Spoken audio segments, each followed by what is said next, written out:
제자들이 예수님께 기도를 가르쳐 달라고 요청을 합니다. 사실 이 기도를 가르쳐 달라고 요청하는 가운데 제자들이 그 앞에 붙인 말이 뭐냐면, 요한이 자기 제자들에게 기도를 가르친 것과 같이, 이렇게 이야기합니다. 당시 유대인들과 이스라엘에 사는 사람들은 세례 요한과 예수님을 참 많이 비교했던 것 같습니다. 그래서 세례 요한이 이렇게 했는데 예수님은 왜 이렇게 하시냐, 이렇게 묻기도 합니다. 누가복음 6장 12절에 보니까 예수님께서 산으로 기도하러 가신다라는 내용가 나오고, 그 바로 앞에 뭐가 나오냐면, 그들이 예수께 말하되 요한의 제자는 자주 금식하며 기도하고 바리새인의 제자들도 또한 그리하되 당신의 제자들은 먹고 마시나이다 하면서 세례 요한과 그의 제자들과 예수님과 그의 제자들을 이렇게 비교하는 모습을 볼 수가 있습니다. 제자들도 예수님을 따르면서 그것이 사람들이 그런 눈으로 계속 보니까 좀 부담이 되었던 것 같습니다. 예수님께 요한이 자기에게 제자들에게 기도를 가르친 것 같이 우리에게도 가르쳐 주옵소서, 이렇게 부탁을 드립니다. 여기서 말하는 기도는 우리가 말하는 그런 추상명사로서의 기도가 무엇인가라는 것을 가르치기보다는 그 예수님의 가르침을 기도문을 통하여서 암송하면서 그 가르침을 지속적으로 묵상하려는 그런 마음이 있습니다. 왜냐하면 이때 당시의 유대 그 문화 가운데는 랍비에게서 전수받은 또는 그 조상들에게 이어받은 그 기도문을 암송하고 그 기도문을 암송하는 것을 통해서 가르침을 또 곱씹는 그런 일들이 있었기 때문에 그렇습니다. 세례 요한도 그 세례 요한의 가르침을 계속해서 묵상할 수 있는 기도문을 제자들에게 가르쳤다라고 우리가 생각할 수 있습니다. 예수님은 제자들의 이런 요청에 거절하지 않으시고 제자들에게 기도를 가르칩니다. 너희는 기도할 때 이렇게 하라. 그러면서 예수님이 가르치신 기도문의 내용이 나옵니다. 우리가 함께하는 주기도문이 바로 그 기도의 내용이죠. 주님이 가르치신 기도해서 주기도문이라 우리 부르는데요. 그 예수님이 가르치신 기도의 가장 중요한 점 가운데 우리가 눈에 띄는 것이 뭐가 있냐면, 제일 많이 반복되는 단어를 보면 가장 먼저 눈에 띄는 것을 우리가 볼 수 있는데요. 예수님의 가르치신 기도 가운데 제일 많이 나오는 단어가 뭐냐면 우리라는 단어입니다. 우리는 흔히 기도문 생각하면 주여 나를, 주여 내가 하면서 나 개인이 하나님 앞에 기도하는 것으로 우리가 생각을 합니다. 그런데 예수님이 가르치신 기도는 기본적으로 공동체의 기도입니다. 보십시오. 우리에게 날마다 일용할 양식을 주시옵고 우리가 우리에게 죄진 모든 사람을 용서하오니 우리 죄도 사하여 주시옵고 우리를 시험에 들게 하지 마시옵소서 하라. 기본적으로 예수님이 가르치신 기도는 공동체의 공동의 기도인 것을 우리가 보게 됩니다. 신앙은요, 공동체적인 모습이 있습니다. 신앙은 개인적인 것이 아니라 신앙은 공동체적인 부분이 있습니다. 나의 기도, 내가 하는 것이 아니라 우리의 기도, 우리가 하나님 앞에서 살아가는 것, 그것이 신앙입니다. 하나님이 아브라함을 부르실 때, 처음에 아브라함을 부르실 때부터 아브라함 한 사람만을 부른 것이 아니라 아브라함에게 내가 너로 큰 민족을 이루고 그 민족으로 말미암아 주변 모든 민족이 복을 얻게 하겠다 하시면서 아브라함 한 사람을 부르셨지만 아브라함의 후손들, 그 이스라엘 백성 전체를 하나님이 부르시고 택하신 것을 우리가 성경을 통해서 보게 됩니다. 하나님은 한 개인이 아니라 공동체를 하나님의 백성 삼으셨습니다. 그래서 그 공동체를 저 애굽으로 보내어서 큰 민족을 이루게 하시고 또 그들을 모세를 통해서 다시 이끌어내시면서 나는 너희의 하나님이 되고 너희는 나의 백성이 될지어다 라고 하나님이 말씀하신 것을 보게 됩니다. 신앙은 공동체적입니다. 공동체에 속해서 그 공동체가 함께 하나님의 나라를 이루어가는 것, 그것이 신앙입니다. 신앙은 결코 개인적일 수가 없습니다. 하나님은 첫사람 아담을 지을 때부터 혼자 지내는 것이 좋지 못하다 하셨습니다. 아담이 아직 죄를 범하기 전부터 아담의 독처하는 것이 좋지 못하다 하셔서 하와를 만들어 주셨습니다. 가정 공동체를 이루게 하신 거죠. 하나님이 이스라엘을 부르실 때도 한 사람 한 사람을 부르신 것이 아니라 그 공동체로서 하나님의 백성을 삼으셨습니다. 예수님께서 이 땅에 와서도 전하신 것은 뭐냐면 하나님의 나라였고, 그 제자들을 12명의 공동체를 만드시고 또 70명의 공동체를 만드시고 또 교회를 세우셔서 교회를 통해서 하나님의 나라를 이루어 가게 하셨습니다. 초대교회의 모습들도 보면 그냥 한 사람 한 사람 개인이 아니라 서로 모여 함께 모여 떡을 나누고 교제하고 그 함께 모여 찬양하며 예배하는 가운데 하나님의 나라를 이루고 그 하나님의 나라를 확장해가는 모습을 보게 됩니다. 신앙은 공동체적입니다. 그래서 더욱 그날이 가까울수록, 마지막 날이 가까울수록 모이기를 패하는 어떤 자들과 같이 하지 말고 더욱 모이기를 힘쓰라, 하나님이 명령하고 계신 것을 보게 됩니다. 그래서 지금 우리 모이기 힘든 이 때지만 기도하면서 하나님 앞에 간구해야 될 것은 뭐냐면, 주여, 우리가 한 곳에 모이진 않지만 우리 교회 공동체로서 각 가정에서 예배하고 있지만 우리가 공동체로서 하나님 앞에 나아갑니다. 하나님, 공동체로서의 우리의 예배를 받아주옵소서. 또 더 나아가 기도해야 될 것은, 하나님, 우리가 더욱 모여서 함께 예배하며 함께 찬양하며 함께 하나님의 이름을 높이는 자유롭게 모여서 예배할 그날 오게 하여 주옵소서. 이것이 우리의 기도 제목이 되어야 할 줄 압니다.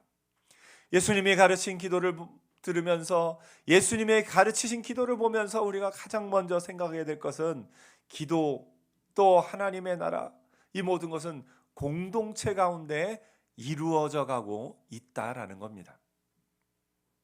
이 공동체로서의 교회의 모습 가운데 가장 중요한 것은 뭐냐면 하나됨입니다. 예수님께서도 마지막에 겟세마네 동산에서 그 제자들을 위해서 기도하면서 예수님의 기도 가운데서도 가장 핵심이 뭐냐면, 아버지와 내가 하나인 것 같이 저들도 하나가 되게 하옵소서. 공동체로서의 교회가 가져야 될 거룩은 하나됨입니다. 바울이 고린도전서에 말씀하면서, 편지를 보내면서 뭐라고 말했냐면, 너희가 하나님의 전인 것을, 성령에 거하는 전인 것을 알지 못하느냐 하면서 그 공동체가 하나 되는 것이 거룩이다라는 부분을 강조하고 있습니다. 너희가 어찌하여 바울파다 아볼로파다 무슨 파다 나뉘어서 그러고 하고 있느냐, 그러지 말아라. 하나 되어 함께 나가는 것이 하나님 앞에서 공동체가 갖는 거룩이다라고 바울이 편지를 통해서 말하고 있습니다. 오늘 여러분, 우리 교회 가운데는 지금도 그렇고 앞으로도 그렇고 계속해서 하나됨을 이루기에 힘쓰고 그 하나됨을 유지하기 위해 힘쓰는 은혜가 있기를 축복합니다.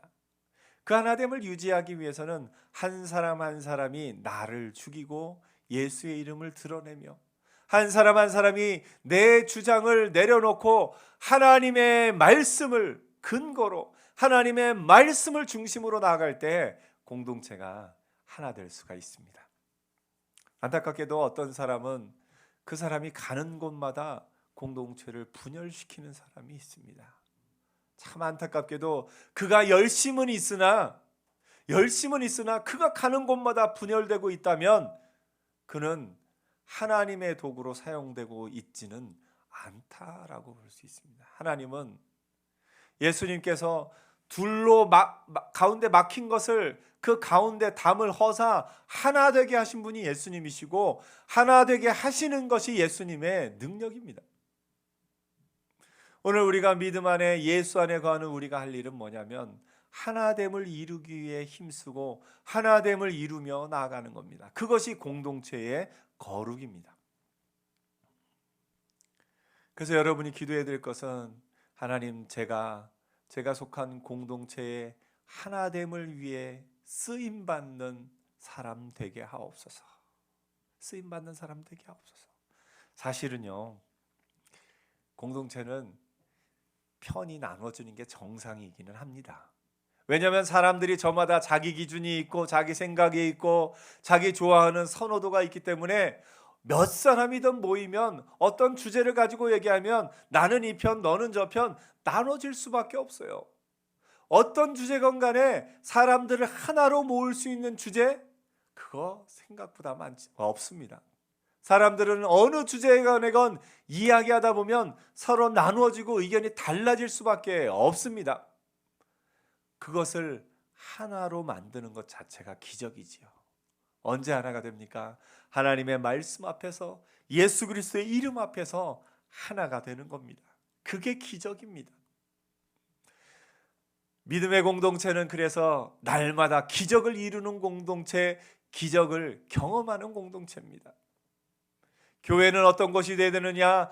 하나님의 나라가 임하는 것이 교회가 되어야 되고 하나님의 나라를 전하는 것이 교회가 되어야 됩니다. 교회는 공동체입니다. 우리의 신앙은 개인의 신앙이 아니라 공동체의 신앙, 공동체의 고백인 것을 예수님이 가르치신 기도를 통해서도 우리가 알 수가 있습니다. 나의 죄를 사하시고 나의 일용할 양식을 채우시고가 아니라 우리에게 일용할 양식을 주시고 우리가 우리에게 죄 지은 모든 사람을 용서하오니 우리 죄도 사하여 주옵시고 우리를 시험에 들게 하지 마시옵소서. 그 공동체를 향한 기도인 것을 보게 됩니다.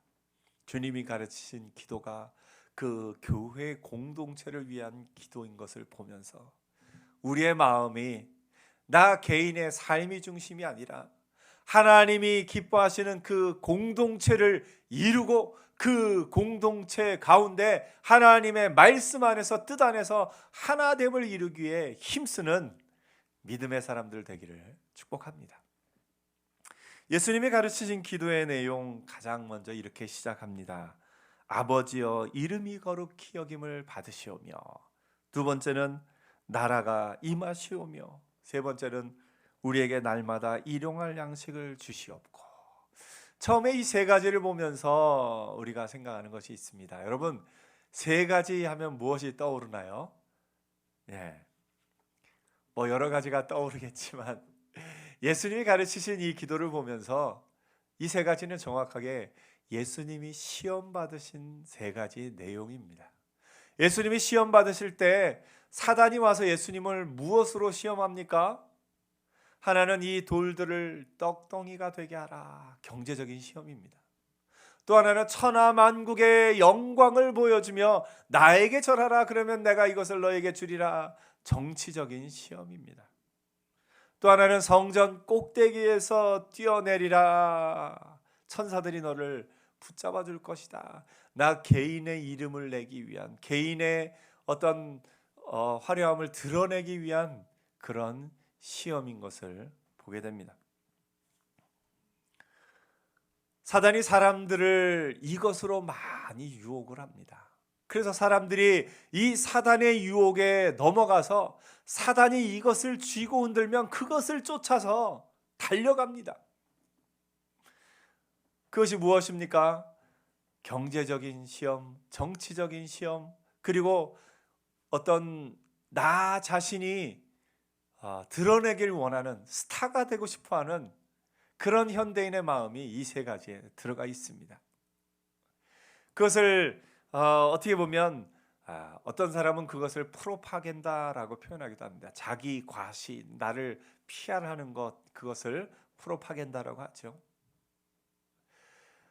오늘날 세계의 모든 대도시들은 이 세 가지를 중심으로 이루어집니다. 사람들이 그만큼 그곳에 모여들기 때문이죠. 세계의 가장 큰 도시들은 다 정치의 중심지, 경제의 중심지, 그리고 종교의 중심지. 이 종교가 요즘에는 미디어라고 할 수도 있습니다. 미디어의 중심지. 예수님은 이 세 가지 시험을 하나님의 말씀으로 이기셨습니다. 그리고 우리에게 가르쳐 주신 기도 가운데 이 세 가지에 대해서 기도로 이것을 이기라라고 말씀하고 있는 겁니다. 가장 먼저는 아버지여 이름이 거룩히 여김을 받으시오며, 우리의 본성은 누구의 이름이 높임 받기를 원합니까? 나의 이름이 높임 받기를 원합니다. 사람들은 저마다 내 목소리가 커지고 내 주장이 먹히고 내가 스타가 되는 꿈을 꿉니다. 내가 사람들 앞에서 영향력이 있는 사람이 되기를 원합니다. 미디어의 큰 대형 스타뿐만 아니라 삶의 모든 순간에서도 사람들이 나만 주목하여 보기를 바라고 사람들 앞에 내가 멋있는 사람으로 드러나기를 원합니다. 사실 우리가 옷을 예쁘게 멋있게 입고 있는 이유가 나 자신을 위해서입니까? 다른 사람을 위해서입니까? 사실 보면 우리가 다른 사람에게 나를 드러내고 나를 과시하기 위해서 나 자신을 꾸미고 치장하고 할 때가 참 많은 것을 보게 됩니다. 우리의 마음 본성 가운데는 내 이름이 높임을 받고 내가 다른 사람들 앞에 주목을 받고 내 의의가 드러나고 내가 모든 사람에게 칭송을 받는 그것을 꿈꾸는 마음이 우리 가운데 있습니다. 근데 예수님은 무엇을 위해 기도하라 말씀하시냐면 아버지의 이름이 거룩히 여김을 받으시오며, 나의 이름이 드러나는 것이 아니라 하나님 아버지의 이름이 거룩히 받으시기를 원하는 그것을 위해 살아가라 하고 말씀하고 있는 겁니다. 오늘 여러분은 무엇이 중요합니까? 여러분은 무엇이 드러나길 원하며 살아가고 있습니까? 우리의 마음의 본성은 어쩔 수 없이 내가 드러나길 원합니다. 여러분, 학생들은 공부를 열심히 하죠. 공부를 열심히 하는 이유가 뭡니까? 부모님들이 가르치는 것은 뭐냐면 네가 공부를 열심히 해야 좋은 대학에 가고 그래야 좋은 직장을 얻고 네가 평생 그렇게 살 수 있을 것이다. 그렇게 가르칩니다. 어떻게 보면 공부를 열심히 하고 하는 모든 것이 나를 위한 것으로 많이들 가르칩니다. 그리고 그것을 위해서 살아갑니다. 요즘의 미디어들, SNS들도 사실은 다 뭐냐면 나를 과시하기 위한 것으로 사용되고 있습니다. 어떻게 보면 나를 다른 사람들 앞에 과시하기 위해서 내가 먹는 것을 더 예쁘게 찍고 또 내가 입고 있는 옷, 내가 하는 모든 것들을 더 멋있게 포장해서 다른 사람에게 다 보여주면서 다른 사람이 나를 주목하며 살기를 원하고 있습니다. 이런 시대 가운데 나를 드러내지 않고 아버지의 이름이 높임 받기를 원하는 사람, 그 사람이 믿음의 사람이고 예수님이 그것을 위해서 기도하라 말씀하고 있는 겁니다. 오늘 여러분, 내가 드러나기를 원하는 삶이 아니라 아버지의 이름이 거룩히 여김을 받기를 기도하며 그것을 위해서 살아갈 수 있는 믿음의 사람들 되기를 축복합니다. 내가 그리스도와 함께 십자가에 못 박혔나니 그런즉 이제는 내가 산 것이 아니요 나를 위하여 자기 몸을 버리신 하나님의 아들을 믿는 믿음 안에서 사는 것이다. 여러분, 나를 위하여 자기 몸을 버리신 예수 그리스도를 위하여 살고 예수의 이름이 높임을 받고 예수의 이름이 전해지기를 위해서 여러분의 삶을 쓸 수 있는 믿음의 사람들 되기를 축복합니다.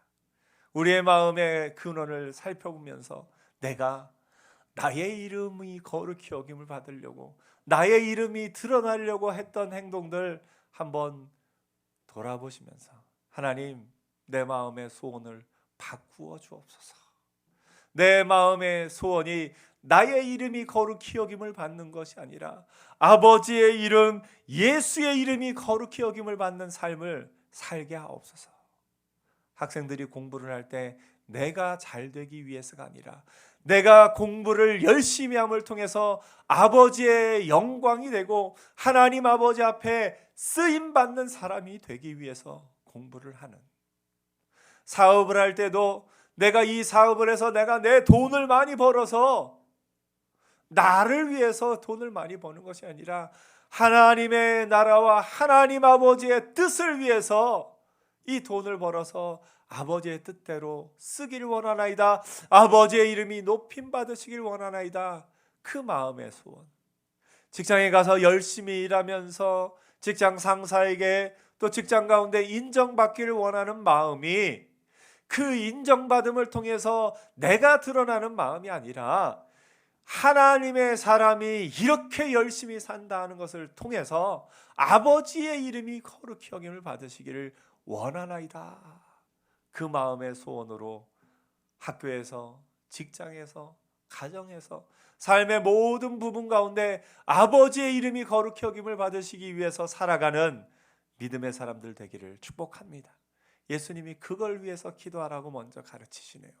아버지의 이름이 거룩히 여김을 받으시오며, 또한 하나님, 예수님이 기도를 가르치면서 나라가 임하시오며 라고 이야기를 합니다. 여기서 나라는 무슨 나라입니까? 하나님의 나라입니다. 하나님의 나라. 하나님의 나라가 이 땅 가운데 예수 그리스도의 십자가의 사역과 예수 그리스도의 부활로 말미암아 이 땅 가운데 하나님의 나라가 시작되었습니다. 그 십자가를 통해서 하나님의 사랑이 온전히 보여졌고 그로 말미암아 하나님의 나라가 이 땅 가운데 임하였습니다. 교회는 눈에 보이는 국가가 아닌 눈에 보이지 않는 하나님의 나라를 이 땅에 건설하며 그 하나님의 나라를 확장하는 곳이 교회입니다. 하나님의 나라는 이 땅의 권세와는 다른 차원을 보여줍니다. 이 땅의 나라는 권세를 통해서 그 권세가 또 집중되기도 하고 그 권세를 악용하기도 하고 그 권세를 통해서 사람들이 자신의 권세를 드러내려고 하는 시대 가운데 있습니다. 그러나 하나님의 나라는 하나님의 다스림이 있고 하나님의 말씀으로 말미암아 다스림받는 눈에 보이지 않는 나라인 것을 봅니다. 이 세상 가운데는 하나님의 나라가 있습니다. 우리가 눈에 보이지 않는 하나님의 나라, 하나님의 주권이, 하나님의 말씀이 하나님의 그 말씀대로 다스려지는 하나님의 나라가 있습니다. 우리가 기도해야 될 것은 그 하나님의 나라가 임하시오며 하나님의 나라가 이 땅 가운데 임하기를 기도하는 겁니다. 하나님의 정의가, 하나님의 공의가 이 땅 가운데 흐르기를 위해서 기도해야 되는 겁니다. 사실 모든 권력은 연약한 자를 돌보지 않습니다. 권력은 기본적으로 힘 있는 자를 위한 겁니다. 권력은 힘 있는 자들이 그 권력을 쓰게 되어 있습니다. 그런데 그 가운데 믿음의 사람들이 기도하는 건 그 권력이 약한 자를 위해서 쓰임받을 수 있게 기도하는 것, 그것이 하나님의 나라가 권력을 통해서도 이 땅 가운데 임하는 길인 것을 봅니다.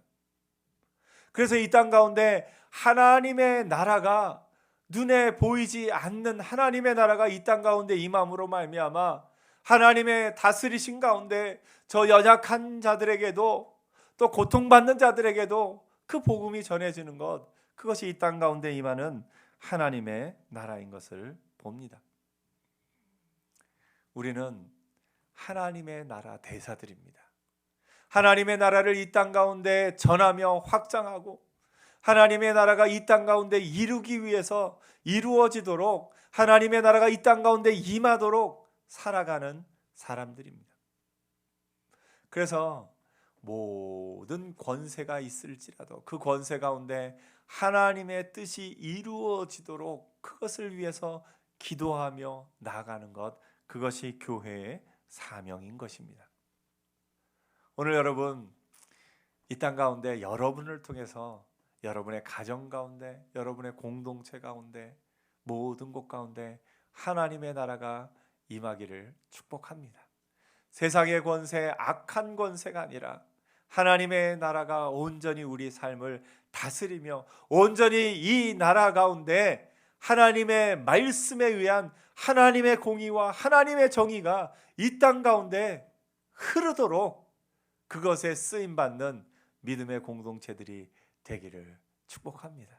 그래서 교회가 하나님의 손과 발이 되어서 어려운 이웃들을 돌아보고 연약한 자들을 돌아보고 이 땅 가운데 있는 사람뿐만 아니라 멀리 해외에 있는 또 누구에게나 도움이 필요한 사람들을 찾아가는 것, 이것이 하나님의 나라가 교회를 통해서 이 땅에 이루어지는 겁니다. 예수님은 계속해서 우리에게 날마다 일용할 양식을 주시옵고라고 기도하라고 말씀하십니다. 여러분, 일용할 양식을 구한다, 먹을 것, 성경에 이적들이 몇 가지가 나오죠. 먹을 것을 얻는 이적들이 나옵니다. 사르밧 과부에게 또 이렇게 사르밧 과부가 그릇들을 이렇게 가져왔던 그런 이적도 생각할 수 있지만, 여기서 일용할 양식, 매일매일 주어지는 양식 생각하면 무엇이 떠오르겠습니까? 이스라엘 사람들은 광야의 만나의 기적이 떠오르겠죠. 하나님이 그 광야 생활을 하는 동안에 매일매일 양식을 주신 것, 그것을 떠올릴 겁니다. 예수님이 일용할 양식을 구하라 말씀하신 것은 뭐냐면, 우리가 내가 가진 그 어떤 것으로 양식을 얻을 수 있다라고 착각하며 살기가 쉬운 게 우리입니다. 이 세상은 더구나 풍요로움이 또 잉여 재산과 잉여 모든 것이 남아돌면서 어떤 곳은 가난하고 어떤 곳은 없지만 또 어떤 곳은 흘러넘쳐서 하나님이 공급하여 주시지 않아도 내가 가진 것으로 내가 충분히 먹고 살 수 있다 착각하게끔 만드는 것이 이 세상입니다. 그래서 사단이 그런 것으로 우리를 시험합니다. 그래서 사단이 우리를 그런 것으로 시험해서 내가 가진 것으로 하나님 없이도 나는 배불리 먹고 살 수 있다 착각하는 우리에게 예수님이 일용할 양식을 기도하라 가르쳐 주시는 겁니다. 그것은 뭡니까? 우리의 모든 양식을 공급하여 주실 분이 누구라는 것을 인정하며 사는 겁니까? 하나님이 우리의 유일한 공급처이심을, 하나님이 우리의 유일한 공급처이심을 믿음으로 고백하며 살라는 겁니다. 내게 아무리 많은 것이 있어도 이것을 공급하여 줄 분은 하나님이시다. 하나님 앞에 구하며 살라는 것을 가르쳐 주고 계신 겁니다. 사람은 언제 교만해지냐면 내가 내 능력으로 살 수 있다라고 착각하는 순간 사람은 교만해집니다. 내가 하나님 없이도 살 수 있다라고 생각하는 순간 사람의 마음은 병들기 시작하는 겁니다. 그래서 우리가 그 징조를 알아채고서 하나님 앞에 매일 기도해야 될 것이 뭐냐면, 하나님 우리에게 일용할 양식을 주시옵소서. 사단은 이 경제적인 시험, 정치적인 시험으로 우리를 계속해서 유혹합니다.